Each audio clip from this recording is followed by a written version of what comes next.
Is good leadership enough to create psychological safety amongst teams? Welcome to Thank God It's a Story Saturday, a weekly video series where I share stories with you that you can use to make your messages connect. Now, today's story is from this book called The Fearless Organization by Amy Edmondson, and I am currently reading this book. The story is of an experience that Amy Edmondson and University of Virginia professor Jim Deterred had when they went and interviewed 230 employees of a multinational high-tech company. The purpose of the interviews was to figure out whether there was psychological safety amongst the teams that worked in this organization or not. Put simply, did they speak up with better ideas for innovation or not? The story zooms down into this one particular gentleman who is a manufacturing technician. And for the purpose of telling this story, I'll just call this gentleman Matthew. Now, when Matthew was asked, is there an instance that you can recall when you had an idea for innovation, but you still did not speak up? He says, yes, absolutely. I had an idea to speed up the manufacturing process, but I remained silent. Now, any one of you who work in the manufacturing industry would know an idea to speed up manufacturing process is gold, diamond, or, whatever jewel. It's a jewel of an idea. Now, when Matthew was asked further why, his response was, I have kids that go to college. On surface, this response seems nonsensical. But if you really think about it, it's clear. The story that Matthew is telling is that I have kids that go to college. I cannot risk my job. So when Matthew was further probed by Amy Edmondson about talk to me about a time when someone spoke up and lost their job, he goes into this verbal processing mode and says, in fact, that's not the case at all. Everyone knows we don't fire people here. And he wasn't being sarcastic. He actually really meant it. He says the leadership here is not intimidating and actually welcoming of ideas.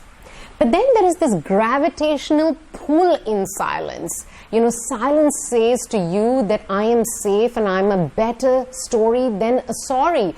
If you speak up, you may lead yourself into a situation where you have to be sorry that you spoke up. So the fact that silence is safe is innate in us. We're conditioned to think that way. I'm going to shift a little bit and take you into your interpersonal relationships as well. There are so many times when we say silence is gold, let's just keep quiet and not create any conflict.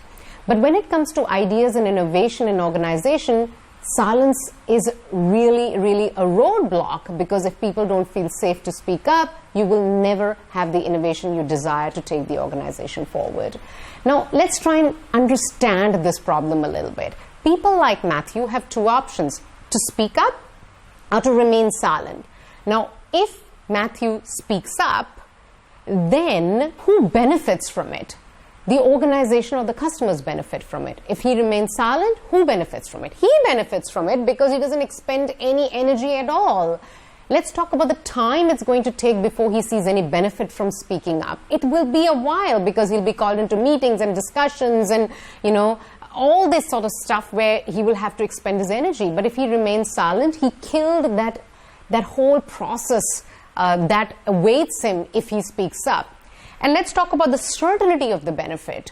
If he speaks up, there's no certainty that his idea will be accepted. But if he never spoke up, it's 100% safety that nobody would ever question him and ask him.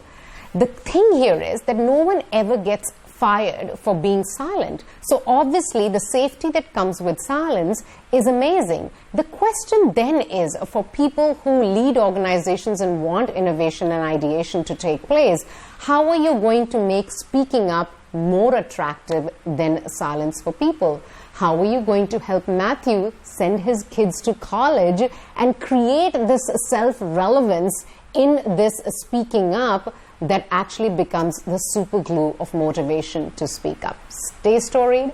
I'll see you here next Saturday with another story.